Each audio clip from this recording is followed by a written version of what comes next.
ચાલો ગાઈસ, તો સૌથી પહેલાં તો હરેક મિત્રોને જય હિન્દ. આપણે આ વિડીયોની અંદર છે ને ખૂબ જ મહત્ત્વની વાત કરવાની છે કે ભાઈ ભારત દેશની ટોપ 7 મોનોપોલી કંપનીઓ કઈ છે, કે ભાઈ જે સેક્ટરની અંદર છે ને આ કંપનીઓની મોનોપોલી છે, મતલબ કે બીજી કોઈ પણ કંપની છે નહીં, અને જો છે ને તો પણ આનાથી ખૂબ જ ઓછું કામ કરે છે. આ કંપનીઓની ખૂબ જ મોટી મોનોપોલી છે, મતલબ કે આ કંપનીએ છે ને ઓલમોસ્ટ માર્કેટ શેર લઈ લીધેલો છે પોતાના હાથ ઉપર. આવી કંપનીઓને શું કહેવાય? મોનોપોલી કંપનીઓ. કે ભાઈ આખા સેક્ટરની અંદર પોતાની મોનોપોલી હોય, બરોબર. પોતાની જે કાંઈ પ્રોડક્ટ બનાવતી હોય ને, તો આ એક કંપનીની સૌથી વધારે લોકોને જરૂર પડતી હોય. આની સિવાય બીજી કોઈ પણ કંપનીઓ પ્રોડક્ટ બનાવે પરંતુ એની એટલી બધી ડિમાન્ડ ન હોય ને, ત્યારે આ કંપનીઓને મોનોપોલી કંપની કહેવાય.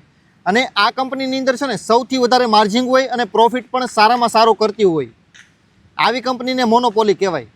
હવે આવી મજબૂત કંપનીઓની આપણે આ વિડીયોની અંદર વાત કરવાની છે, બરોબર. તો મહેરબાની કરીને વિડીયો જો તમને ગમે ને તો વિડીયો લાઇક કરજો, શેર કરજો અને ચેનલને પણ સબસ્ક્રાઈબ કરી લેજો, જેથી કરીને જ્યારે પણ હું નવા વિડીયો અપલોડ કરું ને ત્યારે તમને નોટિફિકેશન મળી જાય. ઓકે, તો thank you so much for watching this videos. And હવે ડાયરેક્ટ મુદ્દાની વાત ઉપર. તો સૌથી પહેલી કંપની છે IRCTC. આ કંપની પાસે સૌથી મોટી મોનોપોલી છે કે ભાઈ ઇન્ડિયાની અંદર આપણે રેલવેની કાંઈ પણ મુસાફરી કરવી હોય ને, અને જો આપણે ઓનલાઈન ટિકિટ બુક કરતા હોય તો આ પ્લેટફોર્મ ઉપર તમારે જવું પડે, IRCTC. અને ઇન્ડિયાની અંદર આપણે કોઈ પણ માણસ, કોઈ પણ મુસાફર હોય ને, જો રેલવે ટિકિટ બુક કરે છે તો આ જગ્યાએ આ કંપનીને સારામાં સારો પ્રોફિટ થાય છે. આની સિવાય બીજી કોઈ પણ કંપની છે નહીં ઇન્ડિયાની અંદર રેલવે સેક્ટરની અંદર ટિકિટ બુકિંગ કરે ને એના માટેની. આ કંપનીને સૌથી વધારે ફાયદો થાય અને માર્જિન પણ સારામાં સારું છે. ઇન્ડિયાની અંદર એક્ઝામ્પલ તરીકે 100 લોકો ટિકિટ બુક કરાવે ને રેલવેની, તો 100 લોકો આની પાસે જ તે જવું પડે. આની સિવાય કાંઈ ઉધાર છે નહીં ઇન્ડિયાની અંદર, બરોબર. તો આને કહેવાય મોનોપોલી, કે ભાઈ આની સિવાય બીજો કોઈ ઓપ્શન જ નથી. આ કંપની ગમે એટલું માર્જિન રાખે છતાં પણ તમારે આ કંપની પાસેથી જ તે ટિકિટ લેવી પડે. કેમ કે આ કંપનીની મોનોપોલી છે. 100માંથી 100 ટિકિટ આ કંપની પાસેથી જ તમારે બુક કરાવવી પડે, બરોબર. આની સિવાય બીજો કોઈ ઓપ્શન નથી. આને મોનોપોલી સૌથી મોટી છે, કેમ કે આ કંપની એક પ્રકારે ગવર્મેન્ટ છે અને ઓલમોસ્ટ ટિકિટ બુકિંગ માટેનું સારામાં સારું પ્લેટફોર્મ પણ આ કંપની છે. આની કમ્પેરિઝનમાં કોઈ કંપની છે નહીં, અને ભવિષ્યમાં પણ શાયદ કોઈ પણ કંપની આવી શકે એવું લાગતું નથી ટૂંક ટાઈમની અંદર. બાકી અમુક સમય બાદ તો વાત અલગ છે, સરકાર પોતાનો વિચાર બદલે તો. અત્યારે જે 10 થી 15 વર્ષ છે આ કંપની માટે સારામાં સારા છે. ખૂબ જ સારી મોનોપોલી કંપની છે IRCTC. પરંતુ એક વાત ધ્યાન રાખજો કે ભાઈ ખાલી એજ્યુકેશનલ પર્પઝ માટે જ આ વિડીયો બનાવ્યો છે. કોઈ પણ પ્રકારની કંપનીમાં શેર લેવાની વાત નથી કરતો. બાય, સેલ, હોલ્ડ એ બધું તમે તમારી ઈચ્છા પ્રમાણે કરજો. કોઈ પણ પ્રકારની ટિપ્સ અથવા તો એડવાઇસ નથી આપતો. ઓકે. ત્યારબાદ છે HAL, મતલબ કે હિન્દુસ્તાન એરોનોટિક્સ લિમિટેડ. આ કંપનીનું આપણે ગઈકાલ પણ વાત કરી હતી અને આજે બીજી વાર કહું છું કે આ કંપની પણ મોનોપોલી કંપની છે. આપણી સેનાને હેલિકોપ્ટર અથવા તો એરક્રાફ્ટની જે કાંઈ જરૂર પડે ને એ આ કંપની પાસે જ જવું પડે. આની સિવાય બીજી કોઈ પણ હોય ને તો પણ એ સરકારી કંપની છે, બરોબર. બીજી કાંઈ એકાદી બે કંપની છે, પરંતુ આની સારામાં સારી મોનોપોલી છે આ સેક્ટરની અંદર.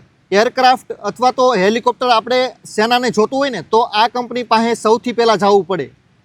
એની અંદર આ કંપની સારામાં સારું માર્જિન મેળવે છે અને આ કંપની પણ ઘણી ખરી છે ને એક પ્રકારે સરકારી જ છે. તો આની અંદર પણ આ કંપનીનું સારામાં સારું મોનોપોલી છે.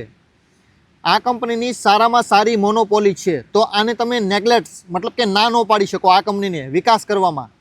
કેમ કે ભવિષ્યમાં હજી આપણી સેનાને ઘણી બધી વસ્તુની જરૂર છે અને ઘણી બધી વસ્તુની જરૂર પડવાની પણ છે. ઓકે.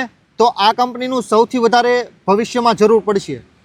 તો જો તમે ઇન્વેસ્ટમેન્ટ કરવા માગતા હોય ને અને આ કંપની વિશે માહિતી પર્ટિક્યુલરલી લેવા માગતા હોય તો મને કહેજો, બરોબર. તો હું તમને સ્પેશિયલી ડિટેલ માહિતી આપી દઈશ.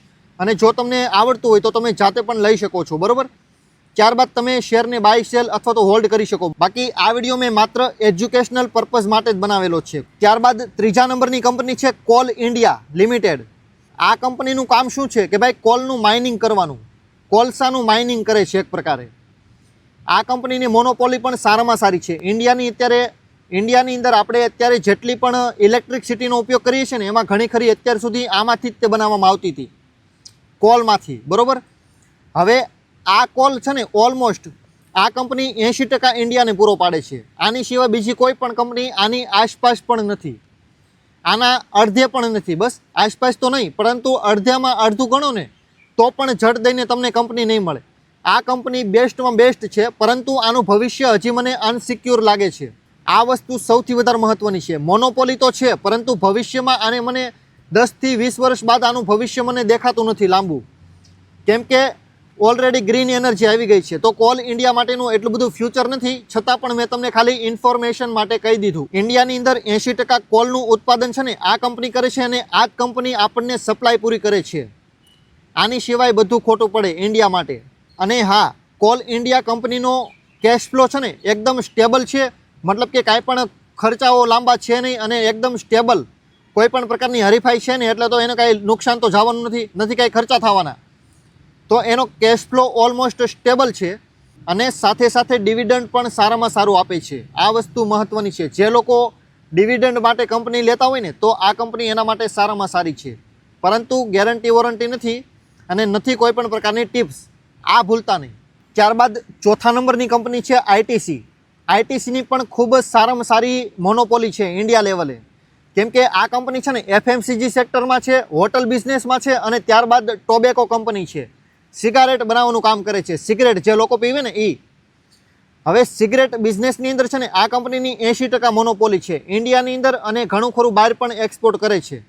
ઇન્ડિયાની અંદર 10માંથી 8 લોકો છે ને આ કંપનીની જ સિગરેટ પીતા છે ઓલમોસ્ટ.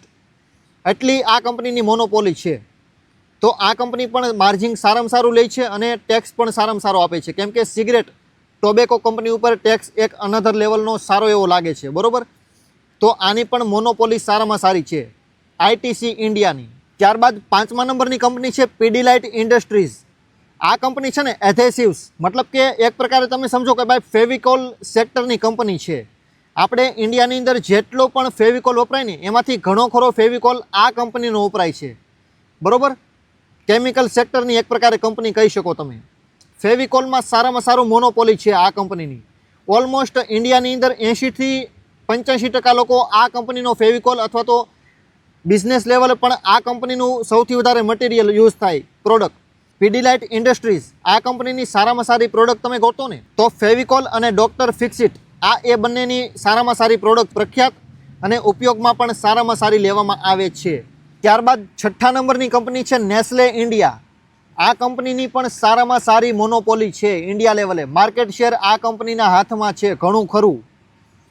બેબી પ્રોડક્ટ્સ અથવા તો ન્યૂડલ્સ, જે ઇન્સ્ટન્ટ ન્યૂડલ્સ આવે ને એ વસ્તુની પ્રોડક્ટ બનાવવાનું કામ કરે છે, અને એનું સેલ્સ કરે છે.